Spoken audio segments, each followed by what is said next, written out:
Samajwadi party के राष्ट्रीय अध्यक्ष एवं पूर्व मुख्यमंत्री उत्तर प्रदेश अखिलेश यादव ने श्रावस्ती लोकसभा क्षेत्र से इंडिया गठबंधन समाजवादी पार्टी के प्रत्याशी चौधरी राम शिरोमणि वर्मा गैसड़ी विधानसभा उपचुनाव में समाजवादी पार्टी के प्रत्याशी राकेश यादव के समर्थन में विधानसभा क्षेत्र मुख्यालय के निकट स्थित बिशुनपुर टनटनवा में आयोजित विशाल चुनावी जनसभा को संबोधित किया।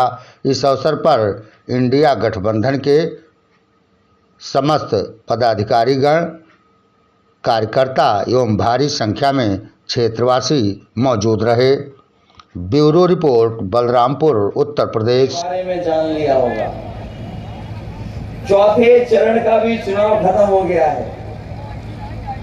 अब आपको और आगे 7वें चरण तक वोट पड़ना है।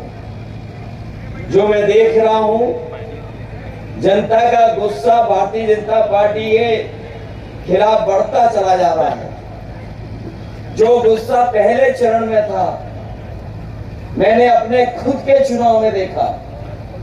चौथे चरण में तो जो नाराजगी मैंने देखी, मुझे लगता है कि 7वां चरण आते आते जनता का गुस्सा 7वें आसमान पे होगा और इन भारतीय जनता पार्टी के लोगों का सफाया होना निश्चित है।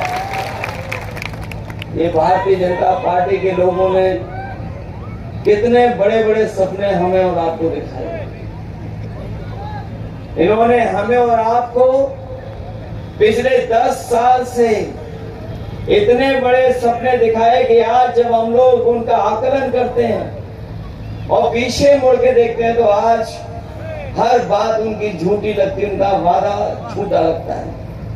जिन लोगों ने कहा कि हम किसान को खुशहाल कर देंगे, वो हमारे किसान भाई जानते होंगे कि एक समय आया जब इस सरकार ने काले कानून लाने का काम किया, और वो ऐसे काले कानून थे कि अगर वो लागू हो जाते तो न केवल हमारे किसानों की पैदावार की लूट हो जाती, वहीं हमारे किसानों की जमीन भी छीन लेते।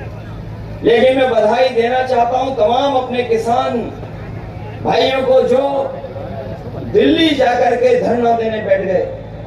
1 साल नहीं, 1 साल से ज्यादा वहां बैठे रहे और तब तक पीछे नहीं हटे जब तक किसानों के वो काले कानून वापस न हो गए हों। मैं बधाई देना चाहता हूं उन किसानों को जिन किसानों ने इस आंदोलन में भारतीय जनता पार्टी की सरकार को झुकाने का काम किया। आजकल इनके भाषणों की कहानी सुनिए आप सर। अगर एक भी पेपर रद्द जो हुए हैं उसके बारे में एक बार भी सरकार ने कुछ कहा हो। जो निवेश के बड़े बड़े आयोजन हुए, लखनऊ में, दिल्ली में इन्वेस्टमेंट मीट हुई, डिफेंस एक्सपो हुआ, G20 हुआ, अगर आपके क्षेत्र में आपके यहाँ कोई निवेश आया हो तो बताइए आप। तो निवेश आया नहीं, नौकरी दी नहीं, रोजगार मिला नहीं, किसान की आय बढ़ी नहीं, बिजली महंगी कर दी, दवाइयाँ महंगी कर दी। और ताज्जुब तो इस बात का है कि वैक्सीन वाली कंपनी से भी आपने चंदा वसूल लिया। और पहले तो बुखार ठीक हो जाता था 500 mg पैरासीटामोल गोली खाने से, और जब से बीजेपी की सरकार आई है 650 mg की गोली खाने के बाद भी बुखार नहीं उतर रहा है। बताओ घोटाला है कि नहीं है? घोटाला। और मोटरसाइकिल कितनी महंगी कर दी, गाड़ी कितनी महंगी कर दी, बिस्किट के पैकेट छोटे कर दिए, और नैनो यूरिया बनाने वाले उद्योगपतियों की तरह विदेश भाग गए। बताओ भारत छोड़ के चले गए कि नहीं चले गए? नैनो यूरिया देखिए, सच्चाई ये है कि 79 सीटें इंडिया गठबंधन जीत रहा है, बीजेपी हार रही है। केवल एक क्यूटो में लड़ाई है बस भैया, ये जो एक क्यूटो में लड़ाई है, बाकी 79 सीटें बीजेपी हार रही है भैया। ये जो बदलाव नहीं हुआ सर, क्या बदलाव होगा? जनता ने उनको रिजेक्ट कर दिया है, क्या कहेंगे? देखिए, इनकी कहानी पुरानी हो गई और इनके डायलॉग भी घिसे पिटे आ रहे हैं।